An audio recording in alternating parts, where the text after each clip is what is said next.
Good morning, Cattle Market News. Shaylee Stewart here with your Cattle Market News tip sheet, brought to you in part by DTN. Here to do what we always do and get you caught up on the cattle market, and I am so excited to be here with you this morning. Last week's fat cattle market jumped anywhere from $2 to $4 higher. I know most of you already know that, but I don't want you to miss out on some of the fine details that last week's market achieved, just simply because we're rolling and we're relishing in the fact that the fat cattle market jumped $2 to $4 higher.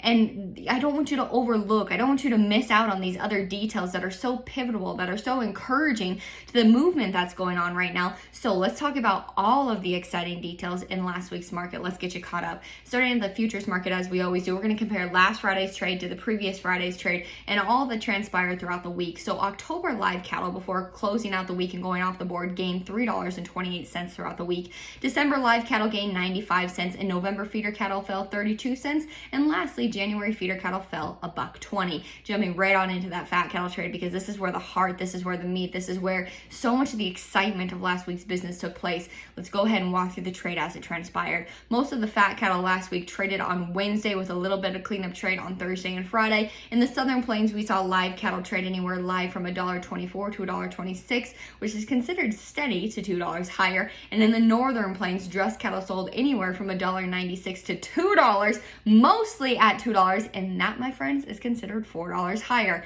But what you don't know when you just talk about the $2 to $4 higher is that was a new high for this year. And did you know that the last time that the nation's average was above $1.25 on trading fat cattle was back in April of 2019. Yes, over 2 years ago, you guys, since we've traded fat cattle on the nation's average, the five area weighted average for more than $1.25 was back in April of 2019. So needless to say, this was much needed and it's been long coming. But what's even more exciting are the volumes in which the cattle traded for last week. Last week's volume totals 103,877 head, with 89% of the cattle being committed for the nearby delivery and only 11% of the cattle being committed for the deferred delivery. So let's talk about that. I know I've kind of beat it into your heads by now, but why that matters is because if last week's momentum and higher prices happened, and vigor and steam and all that you want to, describe last week's trade with happened, and most of the cattle were committed for the deferred delivery, which is the delivery of which packers get fat cattle in the next 15 to 30 days, instead of the nearby delivery, which is in the immediate next 2 weeks, that would have been problematic, because in the weeks to come, packers probably wouldn't have had to participate in the cash cattle market.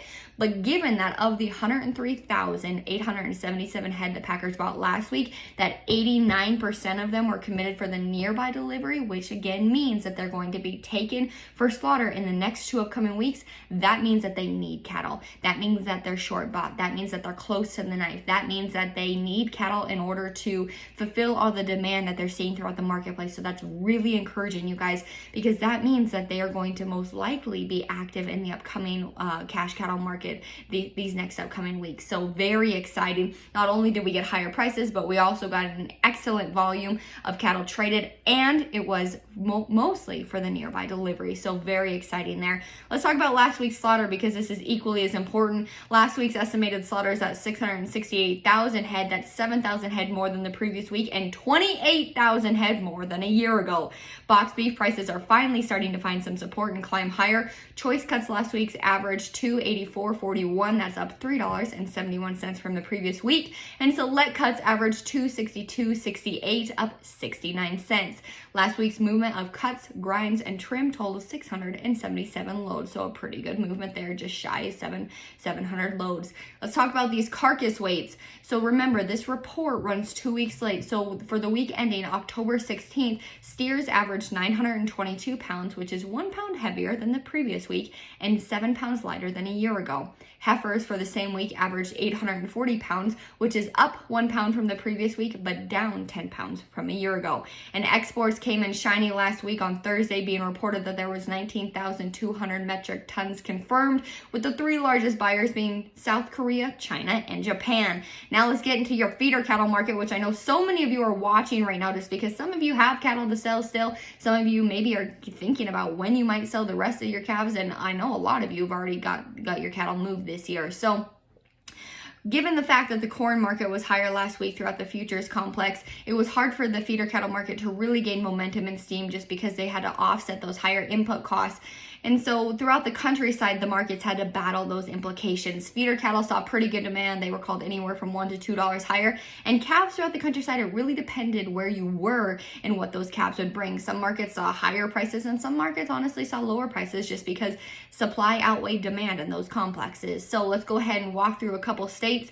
And if your state's not on here and you need help finding where you can get a report for your state, go ahead and message me and I'll help you find those reports. But I can't obviously give you each of the 50 states reports. So these are just kind of some highlights. So these are the states that I'm reported. These are their weighted average. This is not one sale barn and their specific prices. This is the state's average of steer calves. So in Montana last week, your 602 pound steer calf sold for $1.52.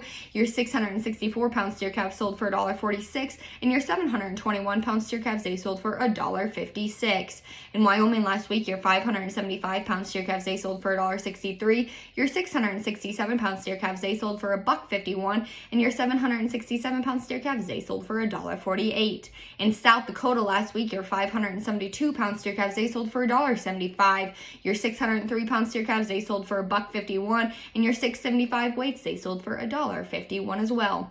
In Nebraska, your 575 pound steer calf sold for $1.69. Your 6 1/4 weights sold for $1.69, and your 7 1/4 weights they sold for $1.48. Excuse me.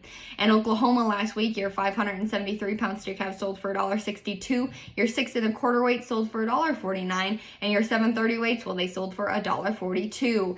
In Missouri last week, your 530 weight sold for $1.40. Your 607 pound steer calf sold for $1.35, and your 695 pound steer calves they sold for $1.30. And last but certainly not least, in Tennessee, your 575 pound steer calves they sold for $1.35. Your 650 weight sold for $1.22, and your 760 pound steer calves, well, they sold for $1.40. So nevertheless, you guys, this market's really exciting right now. I know that a lot of you are paying attention to the feeder cattle market because you have feeder calves to sell or you have calves to sell, but do not overlook, do not undermine the momentum that's building throughout the live cattle market and the cash cattle market, because it is exciting, it is thrilling, and there is so much vigor that typically finds the cattle market in the fourth quarter. So do not undermine the momentum that's building in this market right now. So nevertheless, Shaylee Stewart here with your cattle market news tip sheet, brought to you in part by DTN. Catch you next week.